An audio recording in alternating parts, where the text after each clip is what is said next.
आप सभी को जय मसीह की द बाइबल पोर्शन में आपका स्वागत है। हमारा आज का वचन है पहला शमूएल 6वां अध्याय वचन 1 से 9। यहोवा का संदूक पलिश्तियों के देश में 7 महीने तक रहा। तो पलिश्तियों ने याजकों और भावी कहने वालों को बुलाकर पूछा, यहोवा के संदूक से हम क्या करें?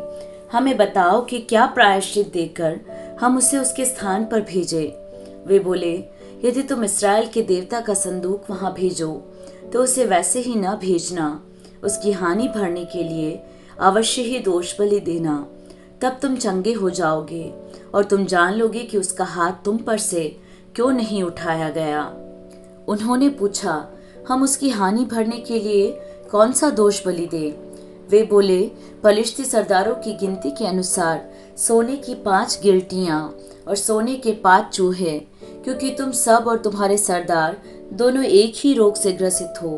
तो तुम अपनी गिलटियों और अपने देश के नष्ट करने वाले चूहों की भी मूर्तें बनाकर इस्राएल के देवता की महिमा मानो। संभव है वह अपना हाथ तुम पर से और तुम्हारे देवताओं और देश पर से उठा ले। तुम अपने मन क्यों ऐसे हठीले करते हो, जैसे मिस्रियों और फिरौन ने अपने मन हठीले कर दिए थे जब उसने उनके मध्य में अचंभित काम किए। तब क्या उन्होंने उन लोगों को जाने न दिया और क्या वे चले न गए? इसलिए अब तुम एक नई गाड़ी बनाओ और ऐसी 2 दुधार गायें लो जो जुए तले न आई हों, और उन गायों को उस गाड़ी में जोत कर उनके बच्चों को उनके पास से लेकर घर को लौटा दो।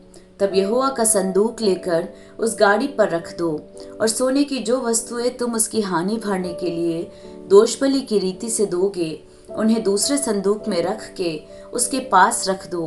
फिर उसे रवाना कर दो कि चली जाए, और देखते रहना, यदि वह अपने देश के मार्ग से होकर बेत शेमेश को चले तो जानो कि हमारी यह बड़ी हानि उसी की ओर से हुई, और यदि नहीं तो हमको निश्चय होगा कि यह मार हम पर उसकी ओर से नहीं परंतु संयोग ही से हुई।